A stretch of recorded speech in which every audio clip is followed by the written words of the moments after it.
I really don't think you're strong enough. Whoa. Was that David Bowie? No, that's Cher. Now entering Nerdist.com.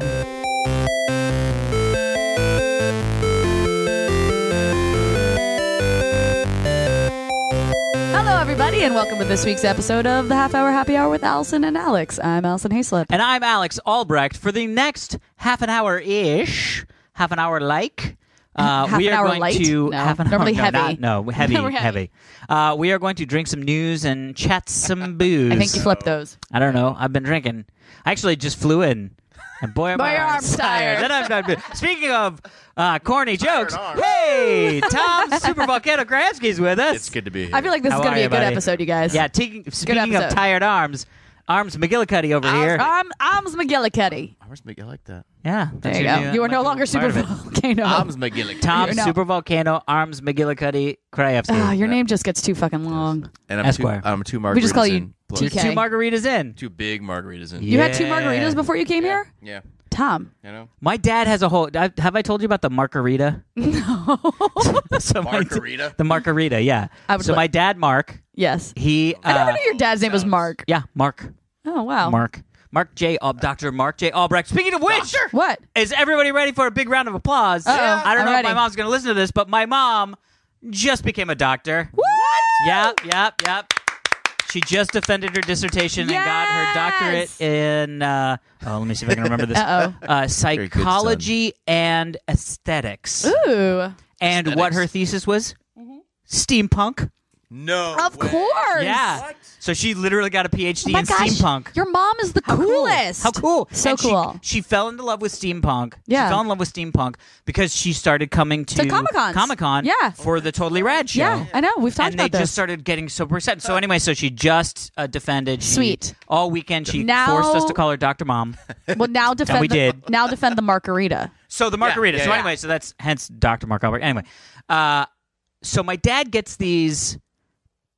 Oh God, it's hard to explain, but he gets sort of like these like mini crusades that are just sort of personal things. Okay. So one of the mini crusades he got on was the original margarita. Yep. Has little or nothing to do with what we now consider a margarita, a blended margarita. Oh, is it not a tequila drink? It is a tequila drink. Okay. But it is not sweet. Oh. It is lime-based, more lime-based than anything. Great. And it is now turned into this sort of super sweet, like whatever. I don't get it like that. No, I know. Well, most people get it like that without even knowing it because it's all pre-mixed. I actually get it as a skinny margarita because most of the places you go, not because I'm like, I want to save calories, but most of the places their version of a skinny margarita is just tequila, lime juice, and agave. Like it's really simple ingredients. But see, even the agave is new. Yeah. That's not how the margarita started originally. Right. So it's not triple sec, but it's something like triple sec. Oh, I always forget the name of what it is that's in there. So there's so essentially it's tequila, lime juice, and it's like other sour thing. mix. No, but it's like an actual liquor. Anyway, so my dad just got on this thing and started ordering margaritas. And we decided to call them margaritas because when you go into a bar and you go, I would like a margarita. Right. But I would like what the margarita was. Okay. So I would like this, and this in a glass with ice and salt on the rim, please. Okay. Yes. People just don't even... They say that maybe. They say maybe your waiter says that to the bartender. Yeah. But at the end of the day, the bartender just grabs a margarita mix and goes, fuck that guy, here's your margarita, right? Well, you have to not order a margarita. Exactly. You have to say, I would like a tequila on the rocks with lime juice and whatever. Right. Well, so what I said was, you got to come up with a crazy name. So you go, does your bartender know how to make the backdoor Sally? Oh, that sounds sexual. That does sound bad. That does sound bad. Does your know how to make a front door Jimmy? Front door Jimmy. Yeah. So bad. Okay. A Mexican sidecar, whatever the hell it is. I think all that's of it actually sounds a drink. Sexical. Sexical. Anyway, does your bartender know how to make a sexical? Yes. So, and then they go, what the fuck are you talking about? And you go, oh, it's this, and this. Tequila, triple sec, or Cointreau maybe. I can't remember what it is.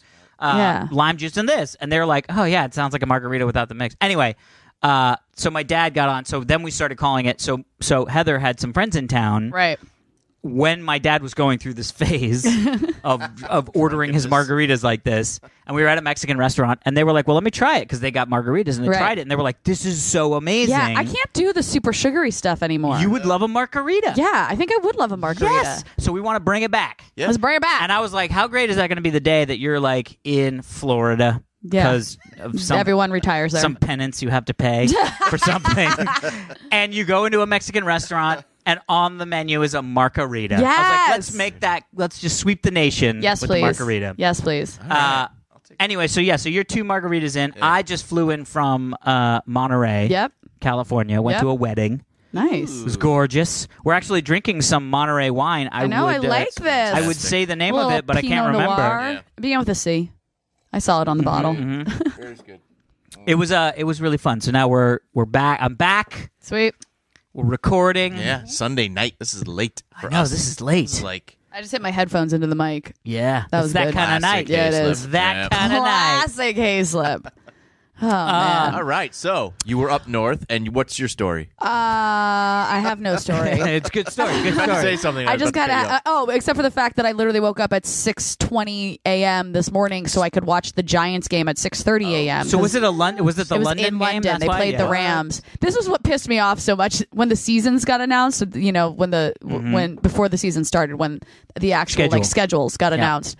I was really excited for about 30 seconds because the Giants play the Rams at home, meaning in LA, because the Rams just moved to Los Angeles. And I was like, oh, I can go to a Giants game in Los Angeles. Except it's the fucking London game. Oh, boo. Yeah. As a sports guy, a non-sports guy, I don't know what that means. Why would they go there? The NFL has just, over the last couple years, have started playing a few games a season in London to try to just make it more of an international sport. Really? Yeah. Is it working? They're trying to get the soccer players. Yeah. The game is sold out over there all the time. So, yeah. But that's probably a bunch of expats that are like, But I don't understand. Here's the thing. Like, from LA, London is either 8 or 9 hours apart depending on the time of the year, meaning at 6:30 a.m. when the game starts here in LA, it's only like 4:30 or 5:30 in London. Yeah, like why aren't they doing an 8 p.m. game? Yeah, start the game like 2 hours later, and then I can like watch it at a somewhat reasonable time. I wonder if they do that so that it's out of the cycle of regular games, meaning they don't have to worry about competing about everybody can watch it. Everybody can watch it. Yeah. You know what I mean? It was interesting. But those of us on the West Coast are fucked. I mean, the East Coast, it's 9:30 a.m. That's not terrible. Yeah, it's not bad. Yeah. But we also win on the whole football thing. Like the West Coast just wins because ours is like 10:20 is the first game, and it's like awful. Do you understand? Awful. That's great. No. Because listen, I don't care how drunk you are on Saturday. No, it doesn't matter. Sitting on your sofa. It's 10 a.m. First off, it's not 10:30. It's 10 a.m. But kickoff. But as a fan of an East Coast team, the vast majority of my games are at 10 a.m. But they're not aired on West Coast television. Why? Meaning, what? Oh, because they meaning I West have Coast to teams. go to a bar to watch my games. Because they have like the NFL packages or whatever. Meaning I have so many Sundays in the fall where I'm at a bar at 9:45 a.m. That is and it's so fucking sad. Depressing. It's really depressing. I get so excited. watch sports. I get so excited when the Giants are the 1 o'clock game or That's even the funny. 5:30 game. I'm like, thank God. I mean, yes, it would suck on the East Coast when the 5:30 game is an 8:30 game, meaning it doesn't end till almost 11. And if you have to go to work on Monday morning, that would suck. Yeah. But that's not my problem. Suck it, East Coast dicks. I'm tired of having to be in a bar. I almost, by the way, a friend and I. That does not sound like Alison. I know. Well, just that early in the morning. A fellow Giants fan and I did actually look into finding a pub that was going to play the game at 6:30 a.m. And after he found one and he texted to me and I was like, I can't. You're like, I'm not going to It's too aggressive. It is too aggressive. It's too aggressive. And so I actually slept on my couch last night. So I literally, like, my alarm went off at 6:20. And you just I woke hit the up, button. I peed, and then I turned on my television and then laid on my couch and watched the game. That's If you got to amazing. go to the bathroom, you could sleep in your bed and get up and go to the bathroom. And then She didn't want to miss it, Tom. She didn't want to miss it. It's more just like I was right there. I feel like if I had woken up in my bed, I wouldn't have gotten out. Yeah, you know you what would I have mean? hit the snooze. You would have been like, fuck that. Yeah. I was all prepped. And they won, right? And they won. Yeah. We were so fucking terrible. This is the problem with the Giants. Like, we're winning games, but we're winning games because the other team fucks up, not because we're good. I know. Well, look, I'm a Chargers fan, so you don't have to tell me twice. We're like ahead by 21 points in the third quarter, and then I'm like, well, we're going to lose this one. And we do. And we do. Oh, man. Yeah, you say that. We have no right to win a game. Yeah. Oh, my God. Football, right. Yay! Football. Everybody's happy with football. football. I'm going to get into something much nerdier. I like nerdy. If you guys are okay with this, depending on how long this takes, we might bypass fan emails today. Oh, okay. Because I have a friend. So this is still a fan email, but it's also a friend. And he emailed me directly because he was like, he's been catching up on the podcast. So he was like, we need you guys. Yeah, and he sent me this email to help me. And it's pretty incredible. Oh, okay. Because he understands that we're Elon Musk fan boys and girls. Yeah. Fan people. Fan people. Fans. Oh yeah, fans. Fans works. that simple gender neutral word. The gender neutral pluralization. So this is his Elon Musk theory, and it's pretty incredible. He goes, okay, so we're all familiar with Starfleet and the Prime Directive, right, in Star Trek? Yes. Whenever they encounter a more primitive civilization, even if they're fucked up about something, Starfleet forbids themselves from interfering. That's the whole deal, right? Yes. But what if they didn't? So there's a series of novels by the late lamented Ian M. Banks. Okay. They tell stories about a spacefaring civilization called the Culture, who run around the galaxy in giant sentient spaceships that give themselves their own wacky names and can hack into any primitive computer. The spaceships can do this. Okay. The Culture has their own version of Starfleet that they call Contact. Contact occasionally runs across a primitive civilization that's got something messed up about them. They're super oppressive, or they're about to pollute their planet to death, or something. Contact doesn't have a prime directive. Okay. In fact, they have the opposite. There's an agency inside Contact called Special Circumstances. Okay. And their entire job is to covertly infiltrate fucked up primitive civilizations and subtly influence them into unfucking themselves. Their usual, right? Their usual MO is to put an SC agent, special circumstances agent, on the ground in a place of influence, the court doctor to the king or the head of an obscenely wealthy nonprofit. A culture ship will hack bank and business records to just create $1 trillion company out of nothing, stuff like that. What? So first off, can I get a hand on one of these culture ships? Exactly. So if you are a galaxy-spanning civilization like the Culture looking at Earth, what are the two main problems you'd see? There's a bunch, but two of them are... One, pollution. We're turning the whole ecosphere into a slow roaster with fossil fuels. Yeah. And two, our species hasn't left the planet. So one misplaced asteroid and we are toast. Right? True. Yeah. Okay. So I mean, we have left the planet, but I understand that. Right. We have not colonized places off of our planet. Right. We are not a so this is my friend John. Yeah. My friend John goes on to say, so if I, meaning him, if I were the Culture and I wanted to put special circumstances on the job, I might send down an agent and put $1 billion in his bank account. That agent might start saying stuff like, hey, what if solar? How about an electric car that doesn't need gas? Interesting. So how about we colonize Mars? Anybody? I'm going to take us to Mars. Is that cool?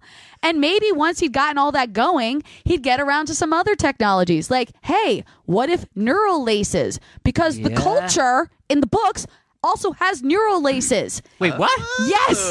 And John is 99% sure that that's where the term comes from, actually inside one of these E.M. Banks novels. Holy yeah. Okay. Yeah. I'm going to look that up because that is totally... Okay. Yes. But here we go. As if all of this wasn't already enough, SpaceX's autonomous drone landing pad ships, the ones that can now take off and man themselves, pad ships, are literally named after Culture vessels. Just read the instructions and, of course, I still love you. Those are the names of the drones that Elon Musk built, right? Wow. Okay. And he says... I mean, look, Elon Musk has gone on record as being a fan of Ian M. Banks, this author. He has said in interviews that's how the whole neural lace thing became a story. But his whole deal is exactly what an intervention by special circumstances would actually look like. They would just put a guy on our planet, make him massively wealthy, and have him use his influence to start pushing the frontiers of our technology and thinking in very specific directions aimed at getting us stable and spaceborne. It's how it would happen. It's a strategy that appears in multiple books. Allison's really... That is crazy because it makes so much sense. By the way, this is what John says. He goes, I admit this sounds crazy. He goes, but what's crazier? That Elon Musk just happens to be an altruistic billionaire who decided to take on the mission of saving our species with the exact technology and approach we need, or that Elon Musk is an agent of special circumstances who's getting a little homesick, hence the drone ship names, and deciding to speed things up a tad. How would we know the difference? We wouldn't. Well, if you see stuff in like the old Star Trek show and Back to the Future 2, we get inspired by that stuff. Elon was inspired by simple science fiction and did it. So I don't think he's an alien. Well, first off, and also like our entire robotics program is based off of Isaac Asimov novels, and those were all fictional then too. Well, I would say first off, the guy does seem very like an alien, right? With that accent, that weird accent. Ooh. By the way, when we talked about, do you remember last week's, or was it last week's or maybe the week before, the second episode of Westworld? Westworld? We talked about it last week. But do you remember the crazy, like, weird looking but sort of super hot model chick that like ushered the guy in and was like, you can have sex with me if you want. I was like, I'm good. Oh yeah, that's Elon Musk's ex-wife. Oh my gosh! Yes, I know. What? Yeah. So he's an alien that was married to somebody that could totally pass as a robot. Android. Oh my god! And maybe she is. Maybe he built her. Yeah. And then she got perfectly cast because she's actually. But an by the android. way, doesn't this go to the point of what John was saying is in his email? Because what she says on the show, because the guy asks her like, "Are you one of them?" Right. And she goes, Does it matter? Yeah. Yeah. But does it matter if Elon Musk is actually a person or if he's a space alien? The short answer is it does not. No. But how crazy is that? It's like we've read his life in these novels. Yeah. First off, I hope that he comes out. I love that we're talking about it like he's gay. Yeah. I hope he comes out as an alien. As an alien, yeah. Oh my god, that'd be so fun. He was like, "Bye, everybody." It's like the launch, like the inaugural launch of the like Mars mission, and he's like, "All right, well, fuck you all. I'm an alien. I'm going home." And he like gets in a little ship and like flies off. And we're like, "Of course, yeah, of course." His parents are like, "No, you're not an alien. You're just confused." Yeah. We birthed you, so God, I hope you're not an alien. And I know his sister, so it kind of throws a little bit of a monkey wrench in it, but she's super nice. What if they're all agents? They could all be aliens. Maybe it's just a whole alien family. Just by the way, keep up. if you know his sister, get him on our show. I don't think it works like that. She cool? I don't think it works like that. She's cool, but she doesn't. I mean, it's not. She's not sending us to Mars. Well, no, but it's not like, hey, come on and talk about what your brother's doing. Yeah. I feel like that's not a good pitch. Don't say that. Be like, how does it feel being related to the guy who does way more than you? Do you guys remember Tiki Bar TV? Nope. From back in the day? Nope. First off, you guys would love Tiki Bar TV. Fuck is Tiki Bar TV? Okay. I'll show you some stuff afterwards. Anyway, she was one of the producers. That's how I met her. So speaking of Elon, like last week I said, was going to order a Tesla. Ordered a Tesla. Oh right. Yep. Test drove it the whole 9 yards. Way underwater on my lease. So I was like, that's cool. So I'm going to get one in like March. Yeah. Which is fine. But do you know? Are you about to say what I think you're about to say? Well, so I got really deep dive into it. So I started like researching. You went down the rabbit hole. The whole house battery. Yeah. The Tesla Powerwall. Yeah. Because I'm getting solar, and so if I get a Tesla Powerwall, then the solar panels during the day will charge the Tesla Powerwall, and then my car can pull from the Tesla Powerwall overnight. And I was like, oh my God, this is going to be so much fun. Amazing. And the whole Gigafactory and like what What's they're doing is Gigafactory? It's where they're building this factory out in Nevada where they're going to build the Tesla products, but it's called a Gigafactory because it generates gigawatts. It generates gigawatts of power. Like it's covered in solar. How many gigawatts do you need? 1.21 gigawatts. 1.21 gigawatts. That's it. Gigawatts, I think, but it's not gigawatts. Actually pronounced. Gigawatts. Yeah. Gigawatts. That's crazy. Anyway, but long story short, they said we're building this factory as we would a piece of technology, like a product. Yeah. So rather than just saying it's just a big warehouse, right? And people, cars go through, and then you make it. And they were like, no, we started from the and said, it's like, rethinking everything. How would Tesla, the company, produce the product that just happens to be one of the largest factories in the world? And so it's super cool. But I ordered my Tesla. Right. Checked, couldn't make it. Cancel the Tesla. Yeah, I was like, I owed $10,000. I was like, fuck that. I'll just wait until March. Yeah. Called the guy. I was like, sorry, wait until March. And he was like, totally cool. Cancel it. Don't worry about it. I'll call you in January so we can figure out if you want to start it up. Yep. 3 days later. Yeah, they made this announcement. Oh, yeah, this is what I was talking about. Yeah, but this is why I'm super excited. Yeah. Big announcement.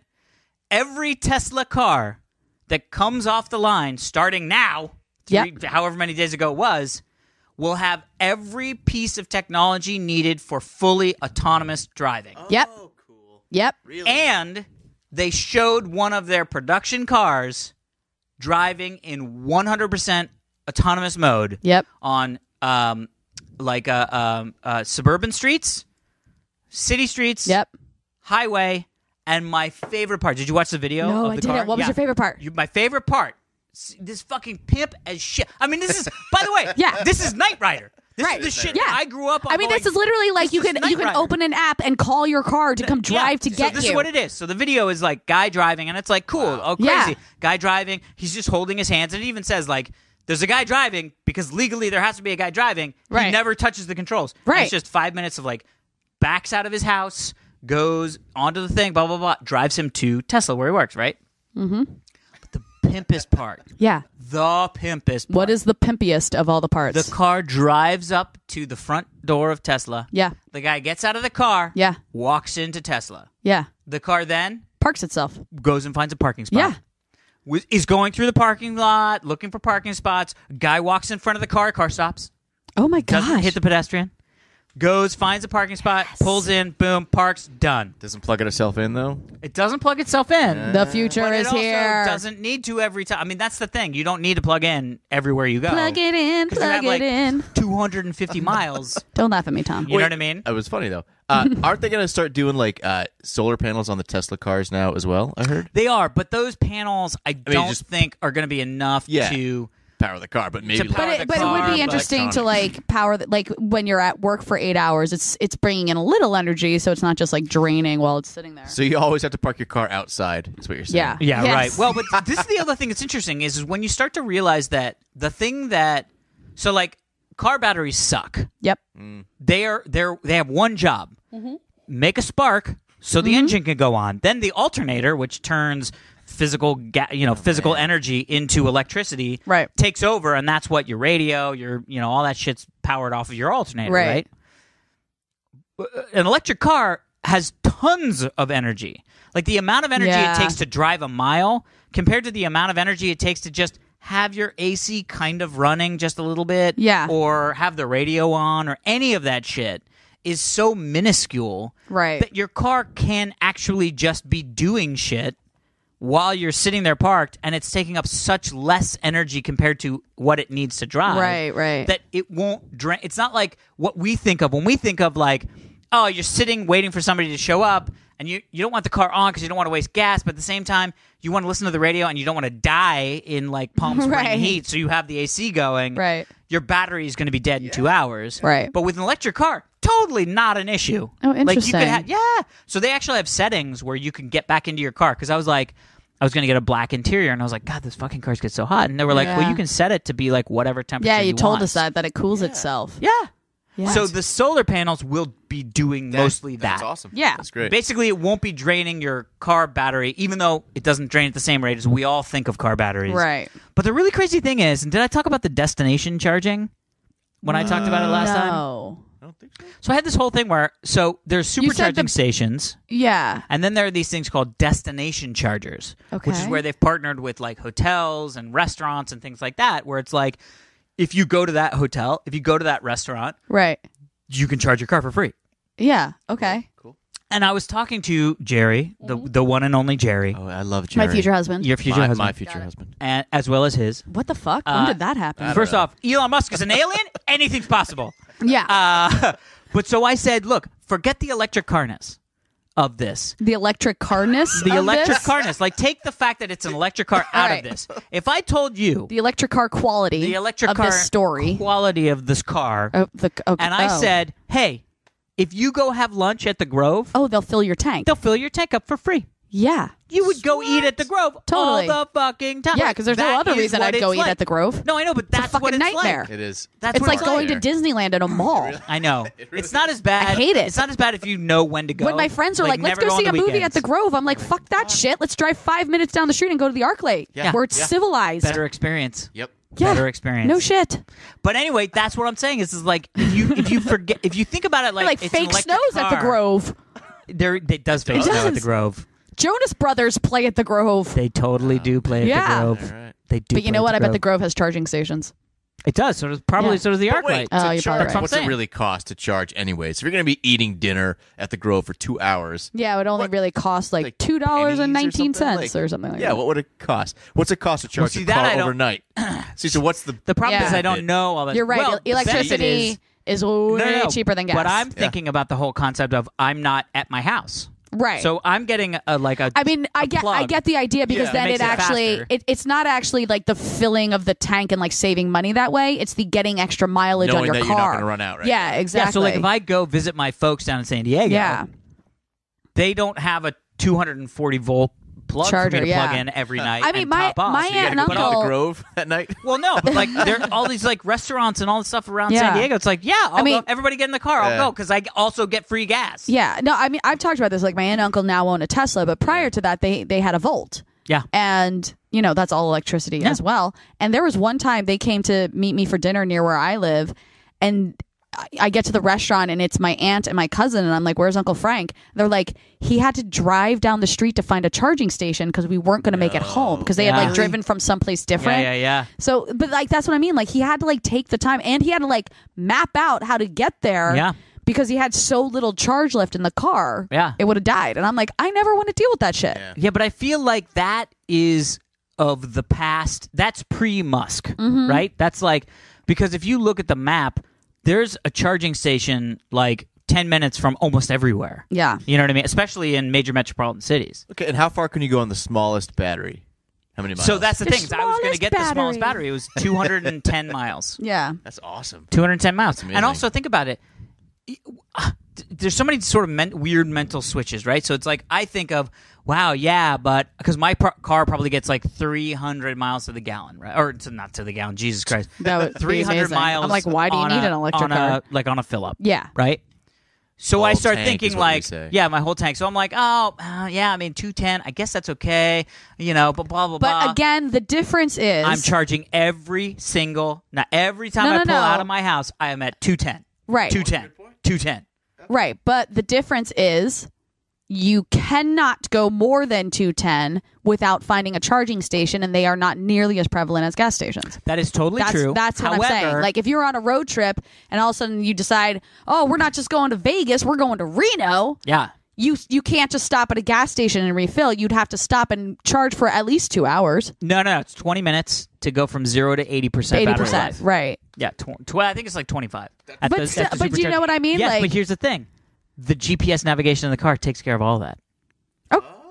If you want to go to Reno, right, you type in Reno and it goes, it'll take you this much. You have to plan with an electric car. I mean, yes.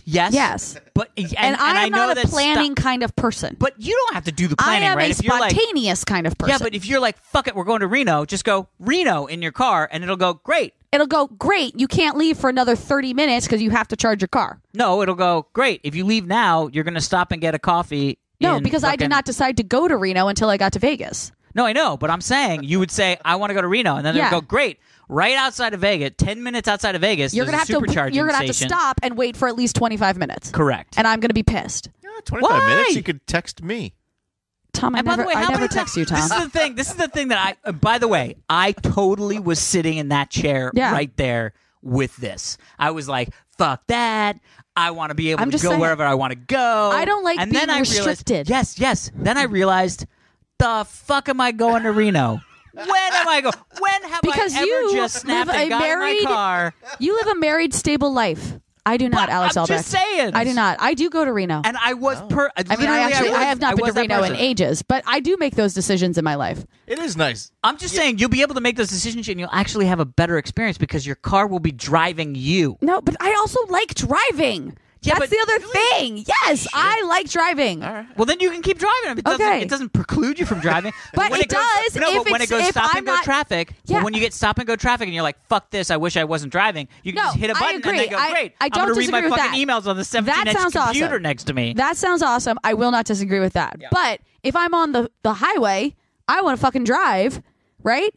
And if my car has mapped out exactly how much energy I need to get to a certain place, I can't drive the way I want to drive. You can totally move around. You don't have to. No, because it's just like Waze. If you want to take an exit, you take the exit. No, it'll just tell you. I agree, but the energy needed to do that is different. I cannot make it to the point that if I'm letting the GPS decide my route for me because I have to make it to these certain points to hit these certain charging stations, I can't do that. No, but what I'm saying is like let's say you're driving to I'm using somewhere. my Reno example. Okay, let's say you're driving to Reno. Yeah, and all of a sudden you were like, I heard there was a great Philly cheesesteak sub just north of wherever the fuck I am. Guess what? I take that exit. You take that exit. And all of a sudden my GPS goes, oh shit, there's no other charging stations near there. You're fucked. No, it won't do that. What do you mean it won't do that? Of course it will. Philly cheesesteaks, because Teslas. The only reason example would happen is if you're, because it's not like it says, okay, you'll be able to get to this charging station with 2 miles left on your charge. But it might when you're in the middle of fucking nowhere. But no, there's 1,000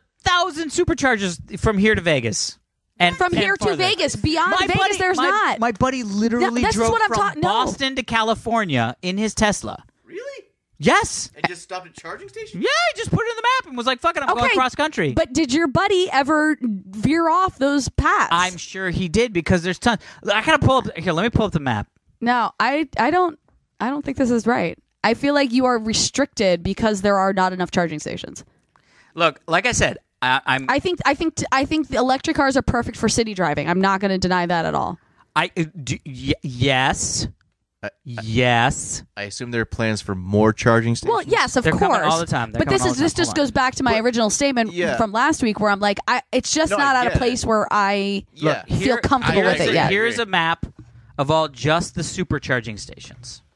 Yeah, you see those giant gaps in the middle of the country? You're fucked if you're in Kansas. Yeah, but when are you? First off, Reno, you are set. There's nothing in West Texas. Literally nothing is in West Texas. First off, why are you going to West Texas? People who drive cross country drive through Texas. I'm not going to Texas. Alex, my point is not that I'm actually going to these places. My point is I live a life where maybe I want to. There's so much in Texas. There's literally a gigantic gap. These are just the supercharging, not the destination chargers. Anyway, long story short, I was you. Yeah. And now now you're you. I've become somebody who just realizes that. You need to just say you've become me. I've become me. But here's the thing, is that I realized, because I had this conversation with my parents who were sort of like, electric car. And I was like, yeah, I get it. I'm not on like a mission to change everybody from fossil fuels. I could give a fuck. I mean, right now I can kind of give a fuck. I mean, I know it's great, and you should, and we should all we all should. But, yes, look, we absolutely will.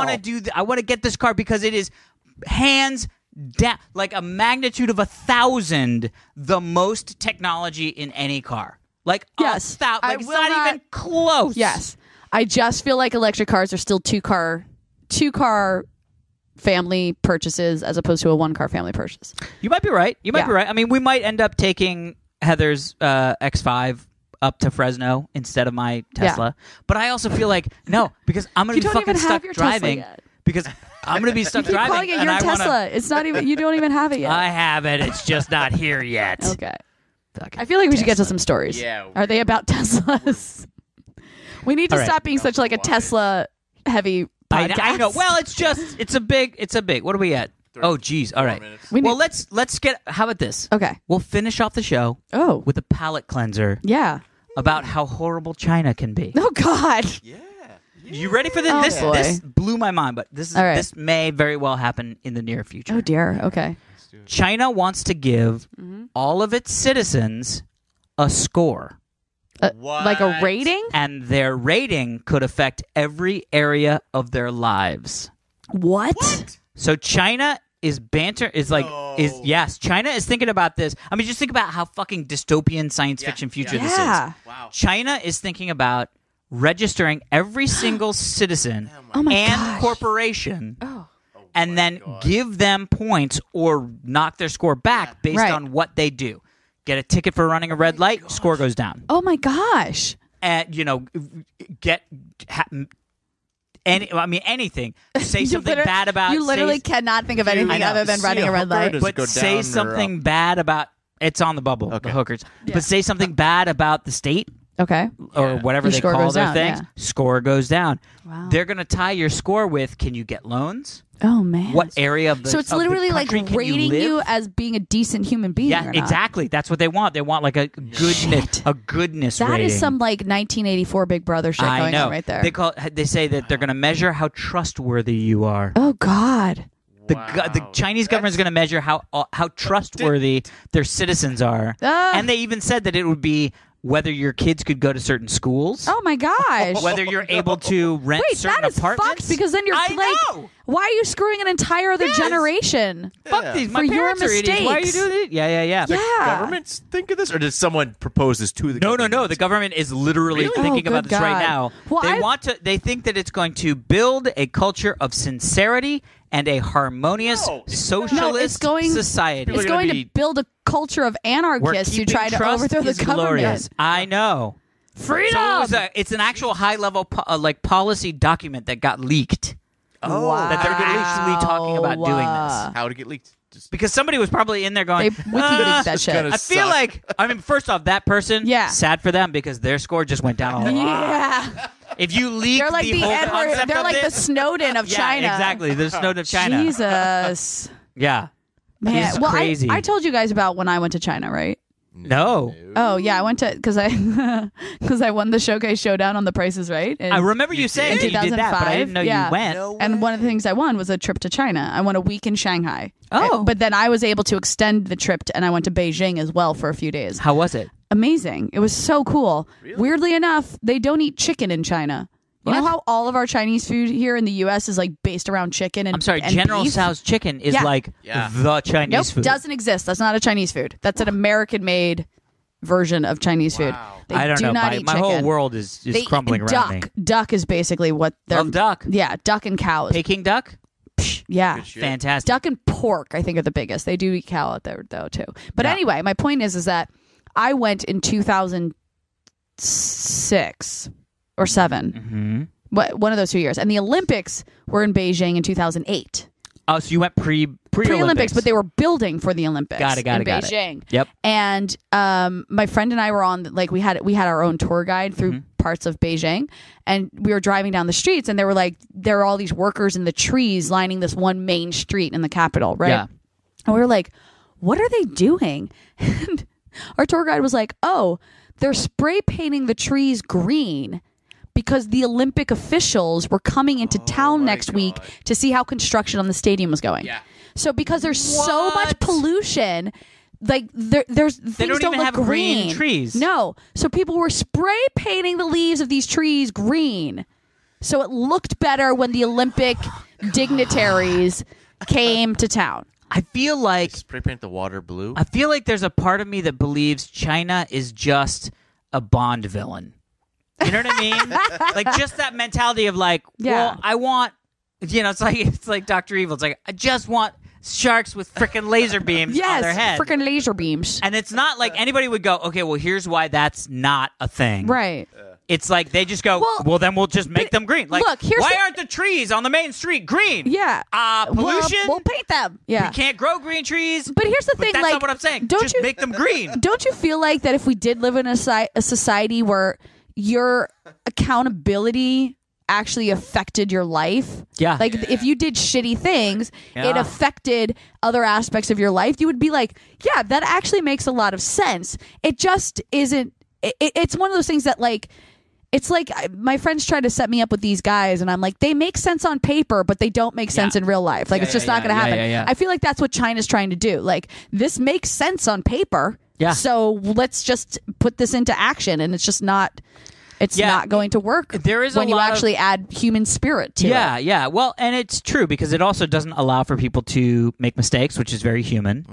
And change, which is also very human. Right. You know what I mean? So it's very binary. It's very cold. It almost feels like that's a credit also very score. communist. You know what I mean? Communism is very cold and calculating and like, well, how much... If there's 100 people and we have 100 loaves of bread, everybody gets one. That on paper makes fucking sense. Okay. But when you start to actually do it, and they're like, but the guy who gives it out gets a little bit of bread for every bread, and all of a sudden he's like, but he's got 7 loaves. What the fuck? And it's like, sorry, that's communism. Okay, listen, we don't have time to get into this on this episode, obviously. But for next week, you guys have to remind me. People email in about this. There's this amazing Reddit thread, or it's not Reddit. It's a Tumblr page or something like that. And it's another Star Trek thing. Love it. But it's I'm in already. It's basically about how the human race within Star Trek is it's like the United Federation of hold my beer, I got this. and it's the idea that that's amazing. All the alien races basically follow the rules, and it's all the humans on the show, which is like the people we mainly follow in Star Trek. Oh, that's funny. Who like fuck up all the shit, but for some reason like pull off miracles because they do it. I have to read the whole. I'll read it next episode. Smart. That's very smart. Amazing. Yeah, like the Vulcans are super like we're all put together. Yes, we got it. But this is what I was going to say. Like China feels like they're very like regiment, and then us, the United States, we're like, fuck it, freedom. Yeah. Like, hold my beer, I got this. If I want to run around topless, I can. You know, like whatever. Very French. Yeah, very French. Yeah, it's technically legal in New York City. So is it? Yeah, you can. It is. There's no law that says you have to wear a shirt no matter your sex in New York.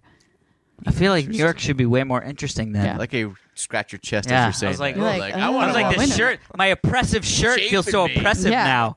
In LA, where they're like, no shirt, no shoes, no service. Fuck you, communist. Lame.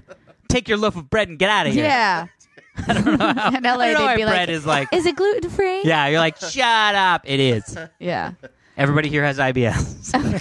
That's horrible. Wait, by the way, that's a joke you made prior to us recording this episode, so no one listening to this episode is going to get it. Oh, something about IBS? Yeah. IBS comes up a lot in my humor. Yeah. Oh, boy. Are we at time? I think Button pusher guy? Yes. All right. Well, on the IBS note, Alex, do not stop recording yet. What are you doing? I'm not touching anything. God, you were touching stuff. I was just getting You were prepared. totally touching buttons. I was done with stories. We hadn't ended yet. Do not. Oh, my gosh. Do not do it. All right, everyone. If you like what you heard, please subscribe to us. Rate us. Yes. Give us lovely comments. Have other people listen to us. Share us with your friends. What? Yeah. Oh, I like How about you do that? Yeah. Do that. Share here, this is your homework for the week, people. Mm-hmm. Tell 5 people about our podcast. I love it. Right? That's awesome. You can do that. Yeah. Or if you can't do that, just hit share on your Facebook. Is that something you can do? I don't know how Facebook works. I know. I'm never on Facebook. Facebook. I literally have a Facebook account that I never go to, and I solely have it just so I can like keep in touch with high school friends if I have to. That's true. That's like it. Anyway, do that. Like us, subscribe, all that kind of stuff. You can email us at halfhourhappyhourfans@gmail.com. Maybe we'll read your email on the show. Maybe we won't, because I'll read an Elon Musk theory that's insane, but brilliant. We got emails. We're ready. Brilliant. Ready for next week. You can follow us on Twitter, halfhourhappyhr. Correct. The HR is for human resources of funny. Weirdly, not for hour, which it should be for. Should be. And that is it for this episode of the Half Hour Happy Hour with Allison and Alex. I'm Alison Haislip. And I'm Alex Albrecht. Tom is over us. This week is brought to you by Tom Supervolcano Krajewski. Wait, what was your Arms McGruce? Arms McGillicuddy. Arms McGillicuddy. Thanks for listening. See? Arms McGillicuddy. Oh, yeah, new he definitely talks like an old-timey gangster. He totally does. All right, people, stay safe. Yeah. I don't know why, but everybody should just stay safe.